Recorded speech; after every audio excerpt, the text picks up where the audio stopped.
एक बहुत ही बड़ी क्रूज शिप के डूबने के कारण उनके कुछ मेंबर्स एक्सीडेंटली पैसिफिक ओशन के एक ऐसे आइलैंड पर आ जाते हैं जहां पर दुनिया के सबसे अजीब एनिमल्स पाए जाते थे। यहां तक कि इंसानों के डीएनए से बनाए गए अजीब तरीके के क्रिएचर्स भी वहां प्रेजेंट होते हैं। इस एडवेंचरस कहानी की शुरुआत होती है एंड्रयू नाम के एक सर्वाइवर को दिखाते हुए, जो कि अपने क्रूज शिप के डूबने के कारण पैसिफिक ओशन में एक नाव पर किसी भी तरीके से सर्वाइव कर रहा है। अब तक उसे पैसिफिक ओशन में बिना किसी रिसोर्सेस के कई दिन बीत चुके हैं। किसी भी तरीके से एंड्रयू वहां सर्वाइव तो कर रहा था, लेकिन अच्छी बात ये हुई कि अगले ही दिन उसे एक आइलैंड दिखाई देता है। ये आइलैंड पैसिफिक ओशन के एकदम बीचों बीच मौजूद था। एंड्रयू इस बात से थोड़ा सा खुश हो जाता है, इसीलिए वो आइलैंड की तरफ जाने लगा। धीरे धीरे एंड्रयू अपने दोस्त चार्ली की मदद से नाव को बीच के किनारे लेकर आ जाता है। इस पूरे प्रोसेस में चार्ली की तबीयत बहुत ज्यादा खराब थी। एंड्रयू अब कैसे भी चार्ली को आइलैंड पर लेकर आता है और उसे एक जगह पर रख देता है। कैसे भी चार्ली को ठीक करने के लिए कुछ तो करना ही होगा, इसीलिए एंड्रयू चार्ली को वहीं पर रखकर कुछ ढूंढने के लिए चला जाता है। एटलीस्ट उसे कुछ रिसोर्सेस मिल जाए जिसे खाकर वो थोड़े तंदुरुस्त रहे, क्योंकि ऑब्वियसली इतने ज्यादा समय तक समुद्र के सफर के दौरान उनकी बॉडी डिहाइड्रेट हो चुकी होगी और शायद इन्हीं चीजों का असर चार्ली के बॉडी पर ज्यादा दिखाई दे रहा था। अब एंड्रयू उस जगह से तो दूर चला जाता है, लेकिन चार्ली को अब एक बहुत ही खतरनाक आवाज सुनाई देती है। उस आवाज की तरफ जब चार्ली ने मुड़कर देखा तो वो एकदम दंग रह गया। वो जो भी चीज थी इतनी ज्यादा खतरनाक होती है कि उसने चार्ली का पैर पकड़ा और उसे बुरी तरीके से अपने साथ खींचते हुए लेकर चला गया। चार्ली बेचारा चिल्लाता रह जाता है, लेकिन उसकी मदद करने कोई नहीं आया। एंड्रयू यहाँ पर एक्सप्लोर करते हुए आगे बढ़ रहा था, पर उसकी भी नजर एक ऐसे परछाई पर गई जिससे पता चलता है कि कोई उस पर नजर रख रहा है। अब इस परछाई का साइज काफी बड़ा लग रहा था, जिससे ऐसा प्रतीत होता है कि ये कोई दानव हो। बेचारा एंड्रयू इससे बहुत ज्यादा डर गया और वहां से भागने लगा, लेकिन थोड़ी ही दूर पर जाने के बाद वो जमीन पर बिछाए गए एक जाल के अंदर गिर जाता है। एंड्रयू को सर पर चोट लगने की वजह से वो वहीं पर बेहोश हो गया था। हमें तो अब उस जगह पर मॉन्ट नाम का एक आदमी दिखाया जाता है, जिसे कि एंड्रयू के लोकेशन के बारे में पता चला था, क्योंकि वो जाल उसने ही बिछाया है जानवरों को पकड़ने के लिए। अब इंसानियत के नाते मॉन्ट ने किसी भी तरीके से एंड्रयू को रेस्क्यू किया और अपने हाइडिंग एरिया की तरफ लेकर चला गया। एंड्रयू को कुछ समय तक आराम कराया जाता है, जिससे कि वो रिकवर कर पाए। हमें तो उस हाइडिंग एरिया जो उस पूरे फॉरेस्ट के बीचों बीच मौजूद था, जहाँ पर हर्लिन और डॉक्टर मोरियो भी प्रेजेंट होते हैं। ये उस जगह पर रहने वाले कुछ ऐसे लोग थे जो कई साल पहले यहाँ आए लेकिन वापस लौट कर नहीं गए। अब यहाँ धीरे धीरे जब एंड्रयू को होश आता है तो उसके सामने मॉन्ट खड़ा हुआ था। मॉन्ट उसे लेटे रहने के लिए कहता है, लेकिन एंड्रयू तो अपने फ्रेंड चार्ली के बारे में पूछ रहा था, क्योंकि लास्ट टाइम उसने चार्ली के चिल्लाने की आवाज सुनी थी।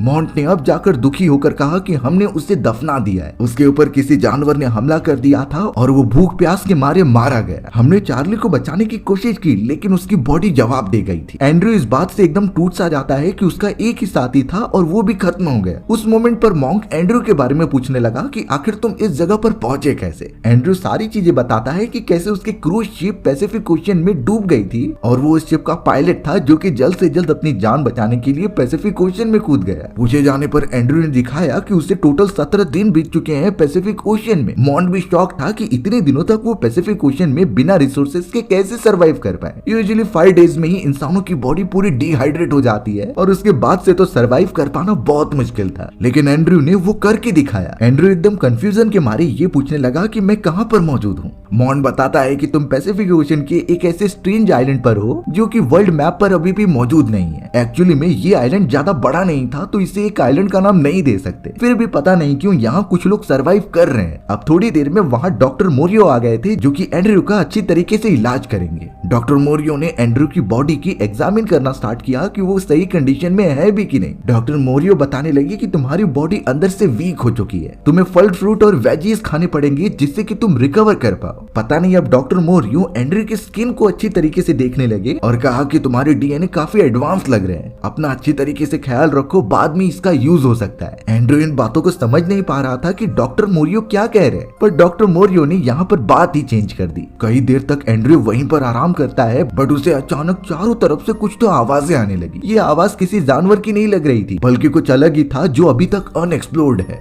एंड्रयू तुरंत ही उठकर एकदम पैनिक होकर बाहर निकल जाता है और अचानक उसके सामने एक बहुत ही ब्यूटीफुल लेडी जिसका नाम मारिया था वो आ गई थी। मारिया की ब्यूटी देखकर वो तो एकदम से पिघल गया था। एंड्रयू मारिया से बात करने की कोशिश करता है, तभी उस जगह पर मॉन्ट पहुंच गया और कहने लगा कि मारिया डॉक्टर मोरियो की रिलेटिव है, तुम्हें उससे थोड़ा ठीक से बात करना चाहिए। एंड्रयू तो अब मॉन्ट से सिर्फ इतना पूछता है कि इस पूरे फॉरेस्ट में किस तरीके के एनिमल्स रहते हैं। मॉन्ट ने इसका साफ जवाब दिया कि हर एक टाइप के। अब वो किस टाइप के होंगे और कितने खतरनाक होंगे ये तो आने वाले कुछ ही मिनटों में पता चल ही जाएगा। अब यहाँ थोड़ी देर में एंड्रयू और मारिया जो कि बातचीत कर रहे थे उनके पास डॉक्टर मोरियो आ जाते हैं। डॉक्टर मोरियो को देखकर मारिया पता नहीं क्यों शर्माते हुए वहाँ से दूर चली गई थी, जैसे कि डॉक्टर मोरियो उसके बारे में कुछ ज्यादा ही जानते हैं। अब यहाँ डॉक्टर मोरियो एंड्रयू को बताने लगे कि मारिया मुझे एक दूसरे आइलैंड पर मिली थी, यानी कि तब से डॉक्टर मोरियो ने उसे अपने पास रखा है और आज इतना बड़ा किया है। डॉक्टर मोरियो तो अब एंड्रयू को एक अच्छी खासी डिनर पार्टी के लिए इनवाइट करते हैं जो कि उन्होंने अपने घर में रखा था। लेकिन घर में जाने से पहले डॉक्टर मोरियो ने एंड्रयू को एक चेतावनी दी। उन्होंने कहा कि तुम रात के समय फॉरेस्ट में बाहर मत निकलना, इससे तुम्हारी जान को जंगली जानवरों से खतरा हो सकता है। एंड्रयू इन चीजों को समझ गया और अब अंदर जाकर वो सब डिनर करने लग जाते हैं। बातों ही बातों में एंड्रयू ये मेंशन करता है कि हमारी जो प्राइवेट ऑर्गेनाइजेशन है अब वो काफी एडवांस होती जा रही है। उन्होंने वाटर वर्ल्ड और सारे आइलैंड को एक्सप्लोर करने के लिए अलग अलग टाइप की सबमरीन्स बनाई है। इतने एडवांस प्लेन्स भी थे जो बहुत ही कम समय में काफी लंबी दूरी तय कर सकते हैं। एक तरीके से एंड्रयू डॉक्टर मोरियो के सामने शो ऑफ कर रहा था, लेकिन डॉक्टर मोरियो कुछ अलग ही टाइप से सोचते थे। उन्होंने बताया कि भले ही तुम टेक्नोलॉजी में कितने भी एडवांस हो जाओ, लेकिन हम इंसानों के सेल में किस तरीके चेंजेस करने हैं वो तुम नहीं जान पाओगे। हम इंसानों की बॉडी में अभी तक इतनी सारी चीजें छुपी हुई हैं जो कि अभी तक कोई जान नहीं पाया, पर डॉक्टर मोरियो खुद ट्राई कर रहे हैं इन चीजों पर डीप स्टडी करने के लिए। अब वहाँ मॉन्ड भी बैठा हुआ होता है जिसने डॉक्टर मोरियो की बात को काटते हुए कहा कि मुझे तो नहीं पता कि इंसानों के सेल्स में कुछ चेंजेस किए जा सकते हैं कि नहीं, पर डॉक्टर मोरियो कहीं न कहीं बहुत ही ज्यादा कॉन्फिडेंट लग रहे थे। डॉक्टर मोरियो तो मॉन्ड से भी बहस करने लगे। इसी मौके का फायदा उठाकर एंड्रयू वहाँ से चला जाता है। दरअसल एंड्रयू मारिया के पीछे जा रहा था कुछ सवाल पूछने के लिए। वो मारिया से एक इम्पोर्टेंट सवाल पूछता है कि अगर इस जगह पर बाकी सर्वाइवर्स हैं तो वो अभी तक दिखाई क्यों नहीं दिए, क्या वो इस पूरे आइलैंड के दूसरे रीजन में रहते हैं। लेकिन मारिया बता रही थी कि डॉक्टर मोरियो यहाँ पर सबसे पहले आए थे, लेकिन हमें छोड़कर इसके बाद मैंने किसी भी सर्वाइवर को नहीं देखा। ये थोड़ा चौंकाने वाली बात थी जो एंड्रयू को समझता नहीं। एंड्रयू फिर सोफिया से ये पूछ लेता है कि तुम इतने समय तक यहाँ पर थी लेकिन यहाँ से बाहर निकलने का ट्राई क्यों नहीं किया।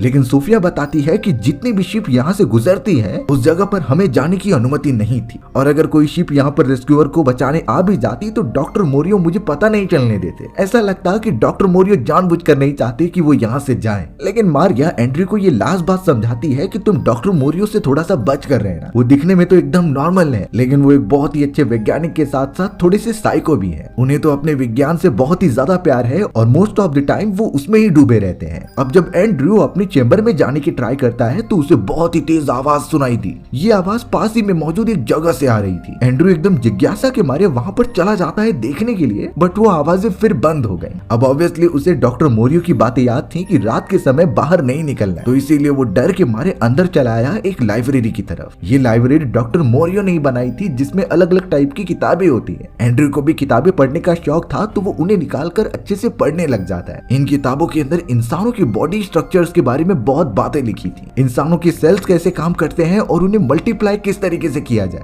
अब थोड़ी देर तक एंड्रयू ये इन्फॉर्मेशन निकालता है, पर तब तक वहाँ डॉक्टर मोरियो आ चुके थे। डॉक्टर मोरियो एंड्रयू को देखकर गुस्सा नहीं होते, बल्कि वो तो उसे अपनी स्टडी के बारे में बताने लगी कि उन्होंने अभी तक क्या किया है। डॉक्टर मोरियो ने तो अब एंड्रयू को ये समझाया कि वो एक बहुत ही बड़ा वैज्ञानिक था, शहर में उसका बड़ा नाम होता है और उसने कई सारी चीजें खोज की थी, लेकिन किसी ने भी उसके रिसर्च को बिल्कुल भी सीरियस नहीं लिया। सभी कहते थे कि डॉक्टर मोरियो पागल हो चुके हैं। लेकिन जब एंड्रयू एकदम एक्साइटमेंट में डॉक्टर मोरियो की रिसर्च में मदद करने का वादा करता है तो डॉक्टर मोरियो एंड्रयू को एक बहुत ही एक्साइटिंग चीज दिखाते हैं। उन्होंने अलग अलग टाइप के जानवरों और इंसानों के एम्ब्रियो जमा करके रखे थे। डॉक्टर मोरियो के हिसाब से सारे जीव जंतुओं के एम्ब्रियो एक जैसे ही होते हैं, लेकिन समय के साथ साथ वो अपने डीएनए और जीन्स की मदद से अपने रूप बदलते हैं। वो इन्हीं चीजों के ऊपर रिसर्च कर रहे थे कि ये कैसे होता है, और अगर उन एम्ब्रियो की जीन्स या फिर डीएनए में कुछ चेंजेस किए जाए तो क्या बड़े होने पर उनके फॉर्मेशन में कुछ चेंजेस आएंगे। इन्हीं चीजों के ऊपर डॉक्टर मोरियो तब से यहाँ पर एक्सपेरिमेंट कर रहे हैं, लेकिन उनकी ये छोटी सी एक्सपेरिमेंट इंसानी प्रजाति पर इतनी भारी पड़ जाएगी ये तो किसी ने भी नहीं सोचा था। अब एंड्रयू भी इन चीजों को सुनकर थोड़ा विश्वास नहीं कर रहा था। डॉक्टर मोरियो ये सुनने पर काफी उदास हो गए और एंड्रयू को वहीं छोड़कर वहां से डायरेक्टली चले ही गए।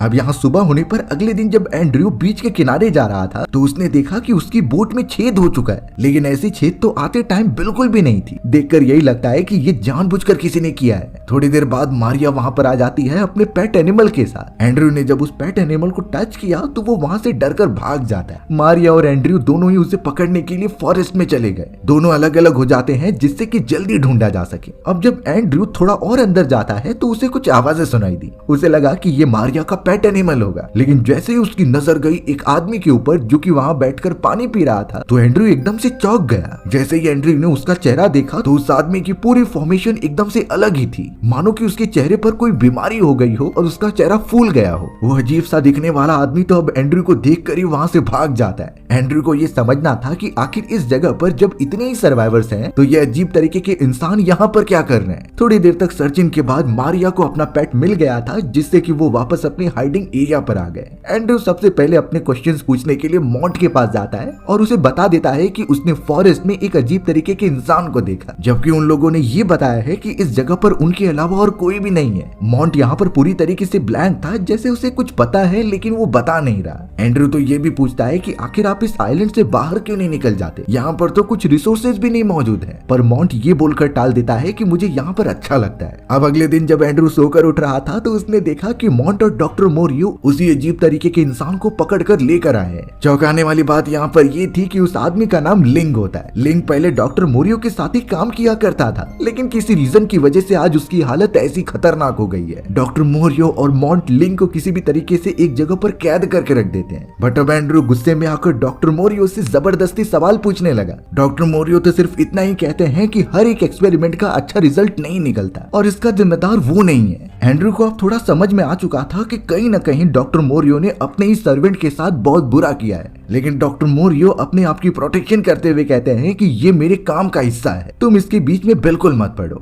अगले दिन ही एंड्रयू बहुत ही ज्यादा गुस्से में इस आइलैंड से निकलना चाहता था। वो तो अपने टूटी हुई बोट को किसी भी तरीके से पानी में उतारने की कोशिश करता है, लेकिन बार बार वो एकदम नाकामयाब हो जा रहा था। हमें पता चला कि झाड़ियों के पीछे से कोई तो अनजाना क्रिएचर है जो कि एंड्रयू को देख रहा है। अब वो कौन है और कितना खतरनाक हो सकता है ये तो थोड़ी देर में पता चलेगा। एंड्रयू जब इतनी मेहनत करने के बाद कुछ नहीं कर पाया तो वो वापस से बीच पर आ जाता है, बट उसे ऐसा महसूस हुआ कि चारों तरफ की झाड़ियां हिल रही है और उस जगह पर कोई तो है जो कि उसका पीछा कर रहा था। एंड्रयू लगातार भागते हुए आगे जैसे ही बढ़ता है तो उस जगह पर डॉक्टर मोरियो और मॉन्ट हॉर्स के ऊपर बैठकर आ चुके थे। एंड्रयू ने उन्हें बताने की कोशिश की कि मेरे पीछे कोई तो पड़ा हुआ था और वो मारिया नहीं थी, तो फिर उनके अलावा यहाँ पर और बचा ही कौन है। डॉक्टर मोरियो एंड्रयू को कहते हैं कि हम उसे देख लेंगे, लेकिन तुम चैम्बर में चले जाओ, वहां पर तुम सेफ रहोगे जिससे कि कोई हमला ना करे। एंड्रयू के सवालों का जवाब अभी तक उसे नहीं मिला था, पर अब जो आगे वो एक्सपीरियंस करने जा रहा है वो उसकी पूरी जिंदगी बदल देगा। एंड्रयू अब एकदम गुस्से में उस छोटे वाली चैम्बर में चला जाता है जहाँ से आवाजें आ रही थी। अंदर की तरफ डॉक्टर मोरियो ने कई सारे केजेस के अंदर अलग अलग जानवरों को पकड़ कर रखा था। ये सारे जानवर तो एकदम नॉर्मल होते हैं, लेकिन जब एंड्रयू डॉक्टर मोरियो की एक लेबोरेटरी में गया तो वहाँ स्ट्रेचर पर कोई तो लेटा हुआ था। उसका हाथ एकदम इंसानों जैसा दिखता है, लेकिन उसके नाखून काफी बड़े थे। एंड्रयू अब किसी भी तरीके से उसके ऊपर पड़े हुए ब्लैंकेट को हटाता है तो वो ये देखकर एकदम चौंक गया, क्योंकि ये एक इंसान ही था, लेकिन इसके पूरे बॉडी स्ट्रक्चर एकदम से म्यूटेटेड हो गए थे। पूरी बॉडी पे एकदम बाल थे और आधा ये किसी जानवर जैसा लग रहा था। थोड़ी देर में अब डॉक्टर मोरियो और मॉन्ट वहां पर पहुंच जाते हैं और उन्होंने ये देखा कि एंड्रयू को शायद सारी सच्चाई पता चल चुकी है। एंड्रयू एकदम गुस्से में पूछने लगा कि आखिर ये क्या है, पर डॉक्टर मोरियो बताते हैं कि ये तो सिर्फ एक बियर है। अब मॉन्ट वहां से चला जाता है क्योंकि डॉक्टर मोरियो एंड्रयू को सारी बातें बता सकते हैं। ये देखकर साफ लगता है कि ये कोई बियर नहीं है।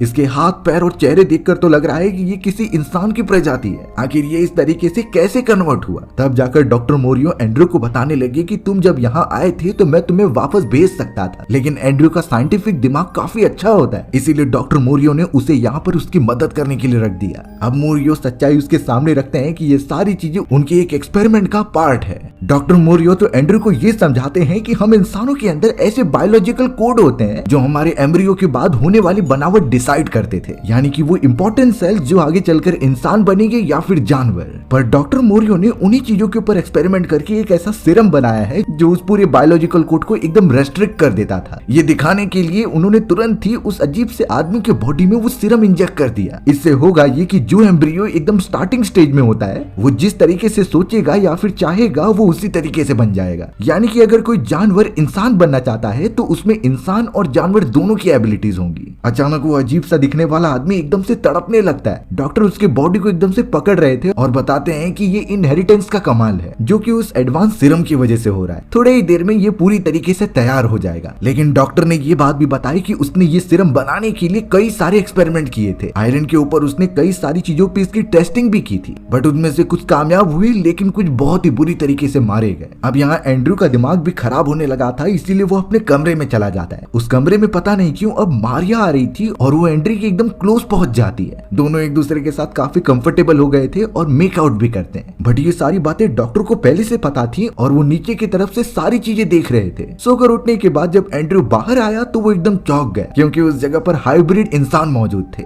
इन लोगों को तो अभी तक एंड्रयू ने देखा भी नहीं था और पता नहीं इस आइलैंड पर कितने सारे राज छुपे हुए हैं। यहाँ अंदर की तरफ डॉक्टर मोरियो ने उस बियर जैसे दिखने वाले इंसान को बना लिया था और उसे उठाकर टेस्टिंग करता है। वो अजीब सा आदमी सीधा एक भालू के पास पहुंच गया और भालू उसे लिक करने लगता है, यानी उसे भी समझ गया है कि ये उसके ही पूर्वज हैं। मोरियो काफी गुस्सा हो गए क्योंकि ये आदमी उस तरीके से काम नहीं कर रहा है जैसा कि उसने एक्सपेक्ट किया था। डॉक्टर मोरियो तो उसे मारने लगे, जिसे कि एंड्रयू ही जाकर रोकता है। इस मोमेंट पर मोरियो ने एंड्रयू से कहा कि तुम मॉन्ट के साथ चले जाओ और उसे लेकर आ जाओ, क्योंकि इन म्यूटेंट्स को कंट्रोल करने के लिए 2 आदमी तो लगते ही हैं। एंड्रयू सीधा भागता हुआ मॉन्ट को ये बातें बता देता है और उसने सेफ्टी के लिए गन भी ले ली थी। लेकिन अचानक उसे बाहर की तरफ से कुछ तो आवाजें आ रही थी। वो तुरंत ही उस पूरे एरिया को बंद कर देता है और उस आवाज के पीछे चला जाता है। यही एंड्रयू की सबसे बड़ी गलती थी। अब जैसे ही वो गुफा में पहुंचा तो उसके चारों तरफ वही हाइब्रिड इंसान आ जाते हैं जिनके ऊपर डॉक्टर ने एक्सपेरिमेंट किए थे। सभी तो एंड्रयू को घेर लेते हैं और उनमें से शेयर नाम का एक हाइब्रिड इंसान तो उसकी तरफ बातें कर रहा था। शेयर ने अपने आदमियों को कहा कि हमें एंड्रयू को चोट नहीं पहुंचाना, ये भी हमारी तरह एक इंसान है। पर अगर कभी आप ऐसे खतरनाक इंसानों के बीच में फंस जाएं जिनका आधा माइंड जानवरों का है, तो ये सब खतरनाक होने के साथ साथ बहुत ही ज्यादा बेवकूफ भी हो सकते हैं। इन्हें ट्रिक करके वहां से भागना बहुत ही ज्यादा इजी होता है। सबसे पहला वे है कि जोर से आवाज निकालने लग जाएं और अपने आप को बड़ा दिखाएं। हर एक जानवरों में इस तरीके की टेक्निक होती है कि वो अपने आप को अगर बड़ा दिखाएंगे तो दुश्मन वाला जानवर उनसे डरता था। ऐसा ही सेम हमें भी करना है, जिससे कि वो हाइब्रिड इंसान डर जाए। और अगर फिर भी कुछ नहीं हो रहा है तो आग सबसे बेस्ट होती है। आप मशाल जला लीजिए और उनके सामने रख दीजिए। फ्लेम से ऑब्वियसली हर एक जानवर डरता है और इससे वो आपके पास कभी नहीं आएंगे। बट यहाँ एंड्रयू के ऊपर अब तक कई सारे हाइब्रिड इंसान हमला कर चुके थे। उसी मोमेंट पर वहाँ डॉक्टर मोरियो भी आ गए, जिनके हाथ में एक गन मौजूद थी। इतनी तेज आवाज सुनकर तो सारे हाइब्रिड इंसान साइड हो जाते हैं। अब डॉक्टर मोरियो उन सभी को उनके भाषा में बता रहे थे कि तुम्हें पनिशमेंट मिलेगी, तुम सभी ने इंसानों पर हमला करके यहाँ के लॉस तोड़े हैं। अब इन चीजों से ये क्लियर होता है कि इस गुफा में जो ये सारे हाइब्रिड इंसान मौजूद हैं वो डॉक्टर मोरियो द्वारा पर्पसफुली रखे गए। सभी हाइब्रिड इंसान काफी डर जाते हैं और अंदर चले जाते हैं। एंड्रयू और डॉक्टर मोरियो वापस अपने हाइडिंग एरिया पहुंच जाते हैं। एंड्रयू परेशान था कि डॉक्टर मोरियो इस तरीके से हाइब्रिड इंसानों पर अत्याचार क्यों कर रहे हैं। पहली बार उन सभी को इस तरीके से बनाना एकदम इल्लीगल है, पर डॉक्टर का मानना था कि वो एक वैज्ञानिक है और उनके विज्ञान की हर एक एक्सपेरिमेंट बलिदान मांगती है। जितने भी लोगों की जानी जाए, लेकिन उन्हें अपना एक्सपेरिमेंट कंप्लीट करना ही था। और कुछ समय बाद उनका विजन होता है कि वो एक ऐसी प्रजाति को जन्म दे जो इंसानों से कई एडवांस होगी और वो पृथ्वी को एकदम से बदल कर रख देंगी। एंड्रयू नहीं समझ पा रहा था कि डॉक्टर के दिमाग में क्या चल रहा है, इसीलिए वो किसी भी तरीके से इस आइलैंड से निकलना चाहता है। मॉन्ट तो अब डॉक्टर द्वारा बनाए गए एक और हाइब्रिड को छोड़ने के लिए उस केव में जाने लगता है। जैसे ही उस अजीब से हाइब्रिड को बाकी हाइब्रिड इंसानों के पास छोड़ा गया तो वो एकदम देखकर उसे चौंक गए, क्योंकि नया वाला हाइब्रिड और भी ज्यादा इंसान लग रहा था। यानी समय समय पर एक्सपेरिमेंट किए जाने पर वो हाइब्रिड इंसान इवॉल्व करते जा रहे हैं। शेयर नाम का एक और हाइब्रिड इंसान उन सभी को समझाता है कि हमारा समय आएगा, ये वो मोमेंट होगा जब हम पूरी तरीके से आजाद हो जाएंगे। अब उनमें से एक बुल हाइब्रिड होता है जिसे कि बुल के डीएनए से बनाया गया था। वो बिल्कुल भी इस तरीके से कैद नहीं रह सकता, तो वो तुरंत ही भाग जाता है। हमें अब यहाँ बीच पर एंड्रयू दिखाया गया जो अपने टूटे हुए बोट को ठीक करने की कोशिश कर रहा था। लेकिन बात यह है कि इस कंडीशन में अगर हमारी बोट कभी खराब हो जाए तो उसे ठीक कैसे किया जाएगा। अब उस पूरी सी को पार करने के लिए यही एक बोट इंपॉर्टेंट है। तो सबसे पहले हमारी स्ट्रैटेजी होगी कि जहाँ पर छेद हुआ है उसे अच्छी तरीके से साफ कर ले। अब हमें उस छेद के ऊपर ऐसे लेयर बनाने होंगे जो कि एकदम वाटर रेसिस्टेंट हो। इन चीजों के लिए सबसे पहले आइलैंड पर जाकर हमें पेड़ के पत्ते, उनकी टहनियां और कई सारे प्लास्टिक के सामान जमा करने। कई प्लांट्स ऐसे भी पाए जाते हैं जिनके ऊपर पानी का ज्यादा असर नहीं होता, तो उन सारे प्लांट्स और रोप को मिलाकर उसमें प्लास्टिक मिक्स किए जाएंगे, जिसे कि थोड़ा जलाने पर वो एक टार में कन्वर्ट हो जाएगा। इस टार को अच्छी तरीके से बोट के छेद पर लगा देना है, अंदर और बाहर दोनों तरफ से। थोड़ी देर तक उसे सूखने देना है जिससे वो काफी टफ हो जाएगा। सूखने के बाद उस पर टेस्टिंग कीजिए थोड़ा पानी डालकर, और फिर वो रेडी हो चुकी है पानी का बहाव सहने के लिए। लेकिन शायद एंड्रयू को इस बात का पता नहीं था। अब यहाँ फॉरेस्ट के अंदर वो बुल वाला हाइब्रिड कुछ तो करना चाहता था, इसीलिए वो तुरंत ही चला जाता है एक टाइगर पर हमला करने के लिए। दोनों के बीच एक घमासान लड़ाई होने लगी, जिसकी आवाज सुनकर एंड्रयू और मारिया अपने हाइडिंग एरिया पर आ जाते हैं। अब डॉक्टर और मॉन्ट एंड्रयू को अपने साथ लेकर जाते हैं उस जगह पर जहां लड़ाई हो रही थी। उन सभी ने देखा कि टाइगर बहुत बुरी तरीके से मर चुका है और इसे किसने मारा होगा यही डॉक्टर को पता करना है। डॉक्टर तुरंत ही उस केव में जाकर गन दिखाते हुए हाइब्रिड इंसानों से कहता है कि ये किसने किया है। तब जाकर सब इशारा करते हैं उस बुल हाइब्रिड के पास। बुल हाइब्रिड बहुत ही गुस्सा गुस्सा होकर वहां से डायरेक्टली भाग जाता है। बाकी हाइब्रिड भी एकदम पैनिक हो गए और उसके पीछे जाने लगे। डॉक्टर ने डिसाइड कर लिया था कि वो उस बुल हाइब्रिड को मार देगा क्योंकि उसने रूल्स को तोड़े हैं। अब एंड्रू के पास एक दूसरा हाइब्रिड आता है जो कि उसे फॉरेस्ट में कहीं लेकर जा रहा था। एंड्रू जब उसके साथ गया तो पता चला कि बुल हाइब्रिड तो पेड़ों के पीछे छुपा हुआ है। टाइगर के साथ लड़ाई के दौरान उसकी भी हालत बहुत खराब हो गई और अब वो सिर्फ मरना चाहता है। वो इस तरीके से गुलामों की जिंदगी नहीं जी सकता। तो अब मजबूरी के कारण एंड्रू को अपनी गन की मदद से उसे मारना ही पड़ता है। गन फायरिंग की आवाज सुनने के बाद सभी वहाँ पर भागे चले आए। शेर और उसके हाइब्रिड इंसानों ने जब ये देखा कि बुल हाइब्रिड मर चुका है और एंड्रू के हाथ में जो गन थी उसने ही उसे मारा है, तो एक तरीके से बाकी हाइब्रिड्स के मन में एकदम से गुस्सापन आने लगा। वो समझने लगे कि ये सारे इंसान जो हमसे थोड़ा इवॉल्व है वो हमें एक न एक दिन खत्म ही कर देंगे, तो इससे अच्छा होगा कि हम बगावत पर उतर आए। स्लेयर और बाकी सारे हाइब्रिड ह्यूमन वहां आकर चाहते थे कि वो एंड्रू को मार दें, लेकिन डॉक्टर उन सभी को वापस चले जाने के लिए कहता है। डॉक्टर डायरेक्टली उनके सामने आता है और पता नहीं क्यों वो हाइब्रिड इंसान उससे डरते हुए दूसरी तरफ चले जाते हैं। फिलहाल डॉक्टर पता नहीं क्यों लेबोरेटरी में जाकर एक इंजेक्शन भरने लगते हैं जिसमें कि वही सीरम था।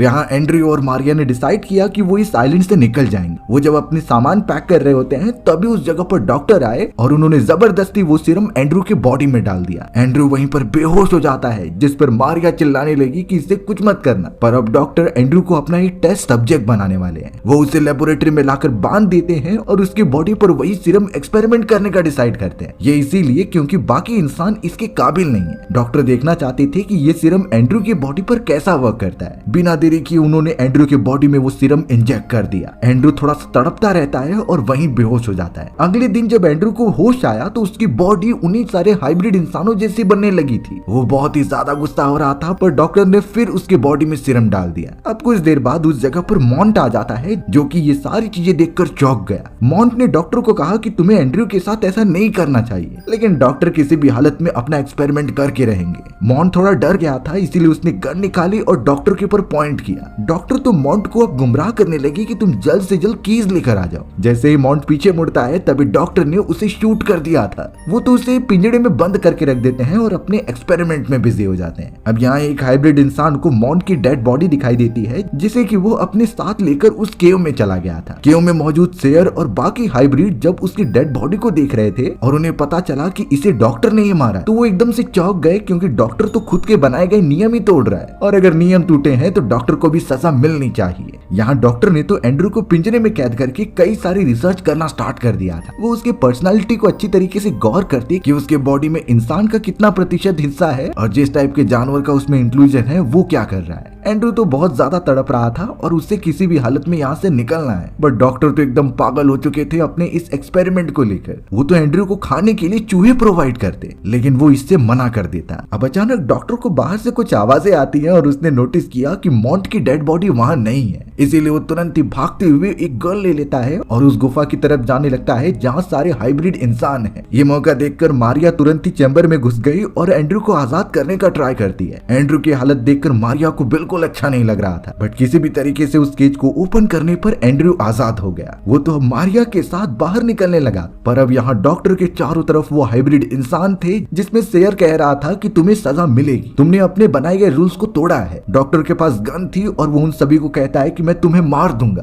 पर ऑब्वियस बात थी कि उन हाइब्रिड इंसानों की संख्या ज्यादा है। उन्होंने बहुत बुरी तरीके से एंड्रू को नीचे खींच लिया और उसे पकड़ पकड़ कर मारने लगे। बेचारा डॉक्टर भागने की कोशिश भी करता है, लेकिन वो बुरी तरीके से उनसे घायल हो चुका था। एक तरीके से उन हाइब्रिड इंसानों ने अपना बदला ले लिया। शेर कहता है कि अब हम अपनी जिंदगी अच्छे से गुजार सकते हैं विदाउट एनी लॉस किए, बट उनमें से हाइब्रिड इंसानों का मानना था कि हमें एंड्रू को भी मारना है। उसने हमारे एक साथी की जान ली थी। तुरंत ही जब वो उस चैम्बर की तरफ जाने लगे तो एंड्रू गन लेकर खड़ा हो जाता है। गन से उसने तुरंत ही जब शूट किया तो वो सारे हाइब्रिड इंसान डॉक्टर की बॉडी को छोड़ देते हैं। डॉक्टर अभी भी मरा नहीं था, उसकी जान बाकी थी, लेकिन वो अपने अंतिम मोमेंट में यही कह रहा होता है कि मेरा एक्सपेरिमेंट सक्सेसफुल होकर रहेगा। ये सारे हाइब्रिड इंसान एक समय पर काफी एडवांस हो जाएंगे। अब एंड्रू और मारिया मिलकर प्लान बनाते हैं कि उन सारे हाइब्रिड इंसानों को अपने तरफ अट्रैक्ट कैसे किया जाए, क्योंकि उन्हें खत्म करना बहुत जरूरी था। तो इसीलिए एंड्रू ने सभी तरफ चिल्लाते हुए ये कहा कि अभी तक डॉक्टर मरा नहीं है। ये बात सुनकर सारे हाइब्रिड पास में आ जाते हैं और तुरंत ही एंड्रू डॉक्टर को रस्सी से ऊपर लटका देता है। इस मोमेंट पर डॉक्टर की आंखें खुली हुई थी, इसीलिए हर एक हाइब्रिड उसे मारने का ट्राई करता है। एंड्रू और सोफिया इस मौके का फायदा उठाकर वहां से भागने लग जाते हैं। पर ऑब्वियस बात थी कि उन हाइब्रिड इंसानों को बाद में पता चल गया कि ये मर चुका है, तो वो किसी भी तरीके से एंड्रयू को ढूंढने के लिए चैम्बर के अंदर घुस जाते हैं। अब वो उस लेबोरेटरी में पहुंच जाते हैं जहाँ पर सारे जानवर कैद करके रखे गए थे। एंड्रयू ने तो जाते जाते उन सारे केजेस को ओपन कर दिया था, जिससे कि लायंस और टाइगर्स सारे आजाद हो गए। अब ये जानवर उन हाइब्रिड इंसानों पर हमला कर देते हैं, जो कि बहुत बुरी तरीके से उन्हें मारते जा रहे थे। यानी कि एंड्रयू का यही प्लान था जो सक्सेसफुल हो चुका है। एंड्रयू और मारिया किसी भी तरीके से बीच के ऊपर पहुंचे और ठीक किए गए बोट के ऊपर बैठकर वहां से निकलने का ट्राई करते हैं, लेकिन एक हाइब्रिड इंसान उनके पास आ रहा था एंड्रयू को मारने के लिए। वो तो एंड्रयू को पकड़कर नीचे भी खींच लेता है। मारिया ट्राई करती है कि वो उसे एक पैडल से मारने की कोशिश करे, बट वो बहुत ही ज्यादा खतरनाक था। एंड्रयू जैसे तैसे बोट पर बैठ तो गया,